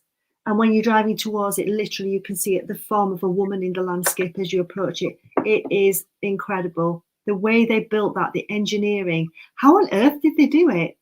And they do look like moving figures walking with cloaks, carrying, almost like a beer, B-I-E-R, carrying this gigantic capstone. But you can feel almost as if they are people. There's an essence of movement. I mean, the artistic sensibilities of the people who built them, you can kind of get it. Is it Pentre Ifan? That's the one. Thank you. Oh, great. John and Jane have and Ali has done the same. Thank you. Thank you. Thank you all. That's very nice. That's great. This is just fascinating. Yeah. And that church where the stones from the bog is in Scotland. That's what Cliff says. So okay. Mm. And then sorry, Eimear, there's a slight delay on this. He says my pronunciation is good. Pentre Ifan. Oh, thank you very much. Yeah. Individual, spectacular. Okay. Thank you. I have no Welsh, so unfortunately. But Hugh, Hugh's in Taiwan, but it's near his parents' home. Oh, lovely. Brilliant. Great. Hortestone Stone Circle. Where's that, Salve? We're getting loads of stuff here. And Salve, she's in Ulster, in Tyrone. She'll come back with that. So absolutely fascinating. So I'm just get back to so the more personal. So what is the big? I mean, how has Druidry helped you? In your life, or how has it supported you? It's definitely supported me in helping me to believe that creativity is a birthright. It's a gift. It's part of being a human being. And it gave me permission to re-engage with that, which has been so enriching, absolutely so enriching. I was extremely ill a few years ago with cancer and having cancer treatment when I was studying for the OBOD grade. That fitted perfectly with that period of time. And, being quite a mature person, and allowed me. I won't talk too much about it because, obviously you're not supposed to give too much away because it spoils it for people who are going to follow their own journey. And every journey is absolutely unique. But it really did help me to engage with healing. And then, I've just turned 64. So that's why I'm saying there's no rush. For me, it was a companion along the way. Yeah. Absolutely. A companion along the way. It is not a replacement for, say, if you're unwell, say, it is a companion to support you in your recovery, but it doesn't replace, say, grief counselling or seeing a doctor or mental health care support, but it is a companion on the way which will help to accompany you and support you in times, whether they're good times or bad times. And what I sometimes found when I opened those beautiful little books, I just love the books rather than the internet, snuggle up under a duvet, open those little books. Sometimes it was almost as if it was talking about something that had happened the week before. How does that happen? How do they know? And then because I was an Irish specialist and I was very interested in my Irish heritage, I learned about the Ogham, and I teach Ogham, and I take people on woods and walks through our beautiful, because Sheffield's very forested, it used to be called the ugly picture in the beautiful frame because of the industrial centre, and then this beautiful countryside. So I lead walks through the woods and teach people about the trees, about the esoteric meanings, about the herbal and medicinal, I'm a nurse, about the medicinal side of it, like tamoxifen for breast cancer, came from you, etc., etc. There's so many. And then I teach Ogham and teach people how to make them. When I got to that part in the lessons, I'd already done it. It was as if I was already in the flow. And then I just felt I do not like being told what to do. I'm not a conformist. I don't want to be in control of people, and I certainly don't want to be controlled. And I love the freedom that OBOD offers, and the way you can approach it as a Christian. You do not have to be of Celtic ethnicity. Anybody, I think, can follow the OBOD course. I think that's very, very important to say, you know, because yes, of course, lots of people really resonate with Celtic ancestry, and that might be very important, but it's not necessary to be that, to follow the OBOD course. I think anyone from any ethnicity could follow the course, and it would guide them. It's very wise and it's very gentle, but it's deep and profound. You know, and I've come across one or two people who said, oh, I started the Bardic course, but I've done it all before. I don't need that. Well, you haven't really done it all before. You're looking at your own reflection in the surface of a lake. That's what you're seeing. You're not diving underneath. Dive underneath and see what else lies there. And I think some of the things that often occur to me about the past, you know, talking about the men of the North and all the battles, people didn't live beyond the age of men 35, women 30, you know, in the early medieval period, in the Dark Ages. People never got past the ego stage, except for the odd few who managed to become older and wiser. And I can understand why druids were exempt from fighting, because you're not going to grow old and wise if you're fighting. You're not going to last long. And I think the ego, I'm not using that term derogatively, because as you know, as a psychologist, you know a lot more about this than I do, Eimear. The ego boundary is incredibly important, particularly when you're young. It helps to protect you. It helps you to kind of build your confidence within that. It helps you to sort of battle, you know, the slings and arrows of life. But as you get older, the ego boundary begins to be more porous, and sometimes it can almost fade away, and you can become fully awake. You know, I do a lot of mindfulness, and I just find it invaluable. And I do find that the OBOD course has sort of accompanied me in that development through life, from a young woman to a mother, to a hardworking nurse, to a mature woman in her 60s. Because I've taken it slowly and relished it, it has fitted my life, and it has been a companion, and I've found it incredibly helpful. You know, I found it joyful and uplifting and magical. I also found it incredibly supportive in difficult times. So don't worry, don't rush. Just let it walk alongside you. You mentioned teaching Ogham. Do you have any Ogham stones in Yorkshire? We don't. There is what I know. There is a very ancient one in England, down near Wessex, and it just basically says this was the house of so and so, or this is the house of so and so. But it doesn't mean to say that we didn't have them here. There's no reason why we wouldn't have had them here, particularly because it was a Brythonic speaking area. It's just that so much of our heritage, our stones, have been ripped out. We have a lot of Viking stones with the points, you know, with hands pointing, this is the way to such and such, just sort of pictorial. Oh, yeah. But there are no known pre-existing Ogham stones.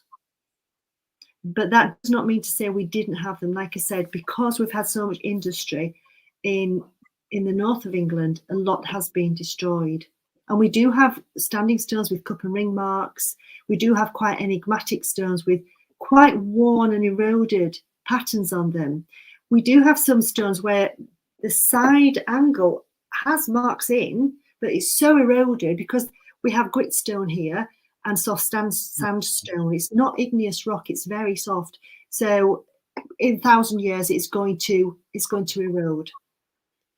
Yeah, it's interesting. We've lost a lot of our Ogham stones too. They've been used in buildings, etc. And there's some preserved. There's actually a collection of Ogham stones in UCC, University Cork. But when I mentioned Uav na Gath, when you go into the cave, you step down and you look back, and there's a lintel, which is an Ogham stone, and it means Freach, son of Maeve. So I don't know how, you know, when did they do that? I mean, I don't know how old the stone is, but how old the cave is and how they created that entrance into this cave. I think the belief is that it's hard to date stones, but the belief is that they're around about 400 AD. What I'll tell you what we do have. We do have inscriptions to Brigantia that are Romano-British. Now, when I say Romano-British, it doesn't mean that they were Roman people. It was of the Romano-British period. So from, I think it's around about the 2nd century AD, we do have altars and inscriptions to Brigantia. And in fact, when I was an archaeologist, I was working on a site in West Yorkshire near Castle Ford, and I excavated a stone. It was 2nd century, around about 2nd century. I excavated a small votive stone, and when it was cleaned up, it was a very, pictorially, it was very native. It was very British. It wasn't Romanesque at all. Two, like a picture, sort of pictorial images of water, and 2 nymphs, two little faces in it with various little symbols, and another little face peering over. And the dedication was the Nymphies. Now, Brigantia and Brigantine Wells, Bridget's Wells, cognate Bridget's Wells. The Nymphi is believed to be one of the names ascribed to Brigantia. So that was another wow moment. There I am, a Yorkshire lass, digging up something, a dedication stone to Brigantia. I was meant to find that.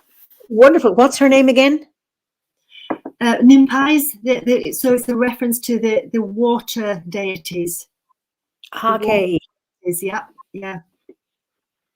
Nymphies. Is that where nymph comes from? Like water nymph? Yes, yeah. So she was obviously associated with the wells. And we do have well springs, natural springs, and lots of finds, votive offerings in our area have been found in these springs. And there are 1 or 2 where if you feel into the rim, you can feel faces. So the faces were carved, the stone head thing again, the faces were carved, and then they were inset into the well. And there was one in North Yorkshire. Sadly, someone's gone and stolen them. It's been there for centuries, and they've vandalised it and taken away the heads from this sacred spring. I was just about to go and have a feel, like, oh, just feel these faces. It's gone. People have seen the faces as well at times. So yes, lots of similarities in the whole of Europe, really, for these water deities in the Bronze Age, and the reverence for the stones. Marvelous. But you've got to go there in all weathers, go there in all times of year. Make sure you go at sunrise, make sure you go at sunset, particularly near the equinoxes and the solstices. See what you can see. Look to see if there are interlocking spurs. This is where the hills and the valleys do this. So there's like a cup, and see if the sun is rolling down or rolling up and out of it, popping out of the mountaintop, popping out of the peak. See what happens. Because here in the Peak District, we have lots of lovely things. And wherever you live, there will be something. Well, I think so. And it's really important about acquainting yourself with your own landscape. And it's really interesting that you say there's no mythology, no stories, yet they're there in the place names, there in the landscape. And one of the things for me around my own Druidry, given that we don't know how the ancient Druids practiced, we can only have what the Romans told us, or the early Christian monks. But I've learned so much from my landscape. Yes. Oh man, I think we can find stories in the landscape about these deities, and in the place names. And stories are living, they're organic, they're told. Old stories are good, but remember, they're always told from the perspective of the storyteller, who has something to impart. So when you look at old ones, you might find they're very sexist, or they're very ist in some way. We can take those stories and make them relevant for now, but also, what story is the landscape telling me right now? If I know this is the place name, or I'm just looking at the landscape, I see the goddess, I see breasts, I see a belly, I see flowing rivers, or a tall god, or whatever it is you see, and listen, and allowing the Awen or the Imas to come to you. That and I think being on the bardic grade, that is something that invites those who are studying the Gwers to be able to do that, that there are no rules. As long as you engage with your landscape in a really respectful, genuine way, amazing what can come up.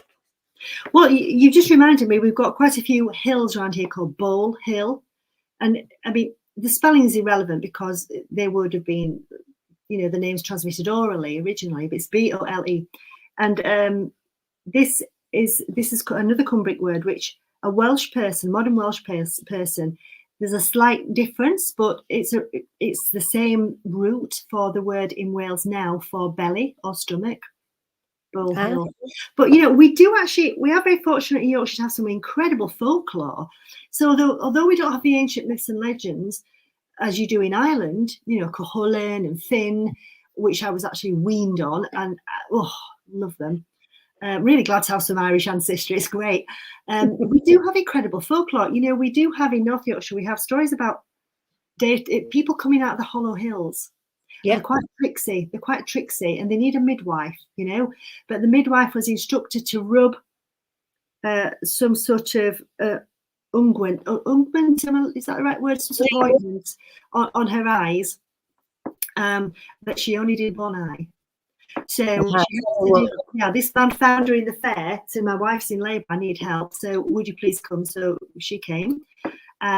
She was instructed to rub the ointment on. She only did it on one eye. So she saw this was, with one eye, she could see this glamorous, incredible hall within this cave entrance. With the other eye, it was just a cave, cold and damp, poor. And then she was thanked and she left. And then she saw the man again in the fair and she said, "Oh, hello, how's your wife?" And he blinded her in both eyes because she wasn't supposed to be able to see him. And he knew she'd not put the ointment on. That's a very grim story, isn't it? But we do have some nicer stories. We have lovely folklore associated with great big burial mounds, sort of long barrows. What else do we have? We've got loads. Where I grew up in West Yorkshire, the Colne Valley, we have this incredible festival. It's called Moonraker. Now, I had a friend who was a PhD in folklore. She was quite excited to find out about the Moonraker Festival, the Cuckoo Festival. She said, "Oh, they're really ancient Celtic festivals. How come you got them in Yorkshire?" Well, we will have them in Yorkshire. You know, they're ancient, and I'm sure there were similar ones in, say, Denmark and Germany and France. So the Moonraker is the original story that I grew up with. Was a man, it's kind of a wise fool figure. A young man absolutely fell in love with this woman in the river, but it was the face of the moon, and he was trying to help her to get out of the river. And that's a very ancient provenance. But then, because of the prohibition on drinking and the tax on alcohol, it had another layer added to it, that the police came along, saw these guys trying to rake something out of the river, because they were hiding their booze in the river or the canal. There's a canal there. And he said, "What are you doing?" They said, we're raking out moon. So they were raking out the moon. But you've got to have the older legend to have the modern one. So of course the police thought they were a bunch of idiots and left them to it. So we've got the Cuckoo Festival. I love the Cuckoo Festival.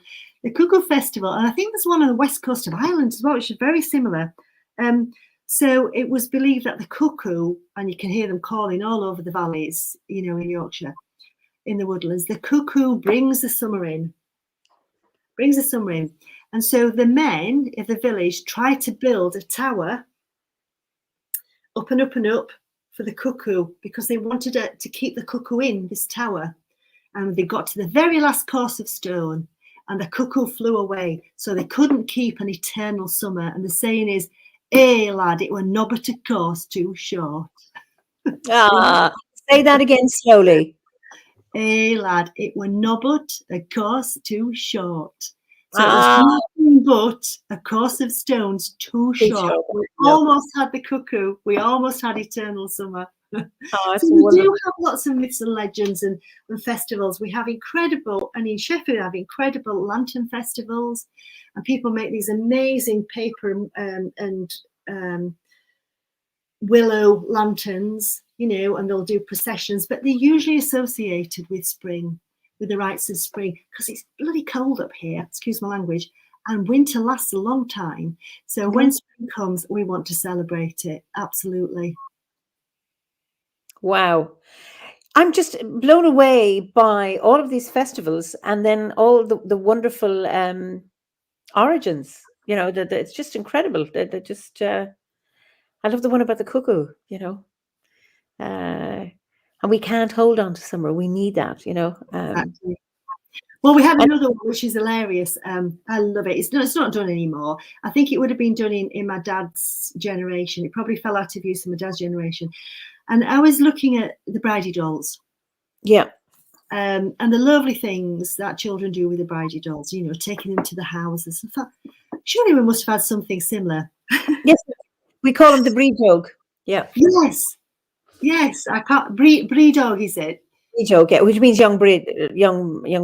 Breed is breed is the Irish for Bridget, and og is young Bridget. So it's the doll.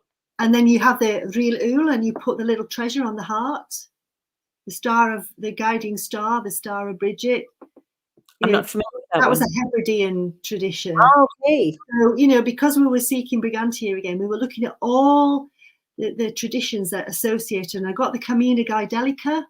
Yeah, that's wonderful. Brilliant. It's wonderful. Carmichael. Just to look at that, know that we would have had something similar here as well. But I looked at the festivals that were in Sheffield, and we had something called Babby in a Box. Babby in a box. Babby in a box. Babby in a box. So what you would do, what the children would do, and this is nearer Christmas, so it's more to do with, you know, the winter solstice, Mabon, Christ, the birth of Christ. So, but it's similar. It's similar to the bridie doll. Children would get a dolly, dress it very nicely, and put it in a box and create a beautiful little bed, similar to a bridie bed. And then you would do the same as you do with the bridie dolls. You would take them around to the houses, and then the people, you knock on the door and they give you sweeties or coins for the best babby in a box. I love That's brilliant.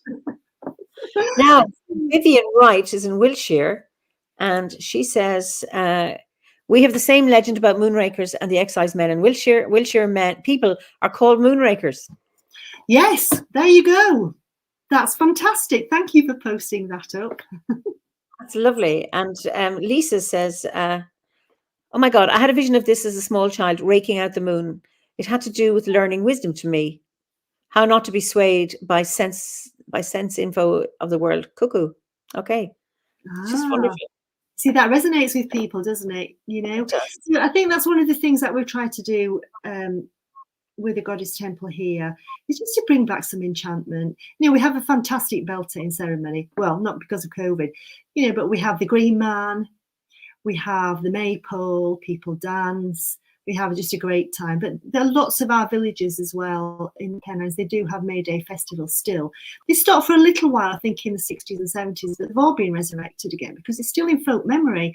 So grandma's like, yeah, come on, let's get this going again. So people have started to treasure their own heritage and to bring that back. But there's nothing like a Beltane maypole. You get some cracking big maples around here. And I found lots, when my granddad died, bless him, he was a great photographer, and I found lots of slides, coloured slides, you know, of maypole dancing. Wow. And then, of course, I'm going to be shot if I don't mention this, Derbyshire well dressing. Okay, go on.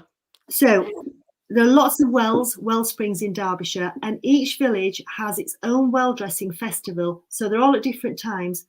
And it dates back to pagan times, obviously, but it's become Christianized. So there's incredible pictures. So instead of it being the well is dressed with flowers loosely, now people spend a couple of weeks beforehand constructing pictures on the theme of that year, from seeds, flower petals, leaves. They're just amazing. And then you go and visit the well dressing, and it's a big ceremony, big festival. So they're usually held in the spring, in late spring and summer. And each Derbyshire village has its own well dressing. And they have characters that are light green men. completely covered in leaves. Yeah, there's all sorts of things that go on around here. I know, I couldn't remember where it was, so obviously it's Derbyshire, but driving through Derbyshire years ago with Howard and seeing wells dressed, and I've seen photographs. I mean, really, really intricate. Yes, yeah. I mean, they do it in parts of the area which are in the Metropolitan Borough Council of Sheffield. And there's still one or two things like that going on in Sheffield as well. But we're so close to the Derbyshire border. You know, we are a Peak District city, really. And we've got a very high number of climbers here because the climbing is incredible. So people come and live here. And we're very fortunate because part of people think the Peak District is just Derbyshire, and it's not. We've got the White Peak and the Dark Peak. So we've got the limestone peak and then the gritstone and the peaty peak, and that extends into West Yorkshire. Okay. So, we're very blessed with national parks. We've got North Yorkshire National Park, the Yorkshire Dales Park, North Yorkshire Moors.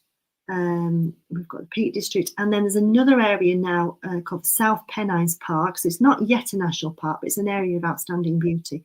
So hello to anyone listening from Calderdale. Because gorgeous Todmorden, the Bridestones, etc. Great part of the world as well. Well, you're selling Yorkshire. I'm telling you are. You can't beat Yorkshire. We don't have maypoles, except Pat here says that the only town in Ireland with a maypole is Hollywood, County Down. And she mentions a really good pub called the Dirty Duck, as I have been in it. And then Sean Hinchliffe says they're in Murfield. Before COVID, they were resurrecting the Scarecrow Festival. And that's really interesting because there's a town about 20 minutes from me here where I am in Kilkenny, at Three Castles, called Durrow. And for a number of years, they've had a Scarecrow Festival. And it's a small town that you go through, or maybe a big village. But they have themes. They did Harry Potter one year. They've done the Pope's Visit another. But they have these ginormous not just scarecrows, things made with straw. But it's incredible what they do, and just to go through it is just only amazing. And of course, COVID stopped it, so maybe this year, Murfield and Durrow will be able to start revive it again after the year hiatus. But just incredible what people can do. Oh, wonderful! And people together and cooperating and. Around a common theme. It's just beautiful. It is just for the joy of having a festival. So hi to everyone in Murfield. I know it well. Actually, come to think about it, talking about Beltane and maples, my friend from Inishbofin, I asked her if you got equivalent of Green Man, or she said they had the Green Boys. The Green Boys come out round about Beltane and they can cause mischief. Okay, I'm not familiar with that. That may be around Inishbofin because there's Straw Boys, there's the Mummers, there's the Wren Boys, and I suppose different areas have different traditions. So the Wren Boy comes out on St. Stephen's Day, which is your Boxing Day, and then they're there around. It depends on where you are in the country. There are different traditions. Okay, we've Scarecrow Festival in the neighbouring villages here in Fife. That's from Mrs. Joe. Great. So, and then there's the Wicker Man. Somebody mentions the Wicker Man. Do they have a Wicker Man festival anymore? I only saw the film about 3 years ago, and I think they do. I think there is still a festival, isn't there? I've not been, but I've heard. I believe that there is. Yeah. And then it says these festivals reminded me of the Susan Cooper book, The Green Witch, from the Dark is Rising series. That might be interesting for viewers. And also Salve mentions Mara Freeman writes a wonderful article about Irish Holy Wells and the paying rounds, cleaning, dressing ceremonies. And I know I have friends who are people who do clean wells, may not so much dress them, but clean them every year. There's a tradition of that, people doing that at their local wells. Yeah, we do have clootie trees here as well. Quite often they'll be near a wellspring. We call them well springs, which just wells out to the ground. We have those as well. The trees beside the wells. Yeah. Lisa Bourne mentions Whittlesea straw bear. I don't know if that. No. I don't know. So well, let's hope they'll be coming back. Let's hope, we can be free to enjoy these things this coming year. Fingers crossed. Yeah. So listen, we've come to the end of our time, and it has been, there's so much more I want to chat to you about, but we just don't have the time. So it's just been wonderful talking to you, and we've had a great response from our viewers. And I'm going to just one question from Sean Hinchliffe. What is your most influential book? Sword at Sunset by Rosemary Sutcliffe. I discovered it when I was 14, and it was a pivotal moment because that led me to study more about the Arthurian legends and go to university and study archaeology. Sword at Sunset, Rosemary Sutcliffe. Yeah, it's really kind of a historical take on the Arthurian period. It's the Men of the North, as I've been talking about, but it has magic as well. It's so beautifully written. Do you want me to talk about the Men of the North? So shall I end with a poem of the Song of Gwatlaug? So again, you also want to talk about the Awen, the meaning of the Awen. So two things. Right. So I'm going to do a very short excerpt from this Taliesin, and then I'm going to finish with this beautiful. I think this is mid-18th century. Someone asked. This was printed in 1955. I mean, I'll post all these up, all these gorgeous books and all these amazing discoveries. So this is from the Book of Taliesin, 38, and the very last part is from the Book of Taliesin, 11. And this is Gwatlaug from Elmet, from Yorkshire. Of a forbearing aspect is the countenance of Gwatlaug. He inquires of no one what he has done. Is he not my chief? Is there not sold to you thick mead in the end of summer? There will not increase save 6. Sweeter to thee is the conversation from elders. Talkative is the privileged orator. Of kings will the luxuriant circle of good mead. Like the sun, the warm animator of summer, let him sound the greatest song. I will sing the wise song, the song of the host of harmony. Thou wilt be a druid in summertime, the aspect of the son of Llinaug, the flowing manly robe, light, a robe of heat, a vapour of heat, heat of vapour. Gwatlaug, the king of the kings of tranquil aspect. And this tiny little bit is from the last book. In energy, in exalted covering, he sees not a hero who saw not Gwatlaug. Who would have thought we have this in Yorkshire? Oh, well done. I can't tell you how delighted I was to discover that. So from this gorgeous book, so this, just finishing now, The Nature of Poetry as Conceived by the Welsh Bards by Sir H. Idris Bell from the Taylorian Lectures of 1955. And he was asked, so the poet is how do I pronounce that? Is Lewin, puts the concept clearly in his poem to explain what the Arwen is. And he said, it comes when it will, like a rainbow on the hill, like the nightingale's song when the night is still, nor freer than it the spirits who play on the ebbing waves of the dying day, when the wide west seas seems from the sun to the sea of eternity.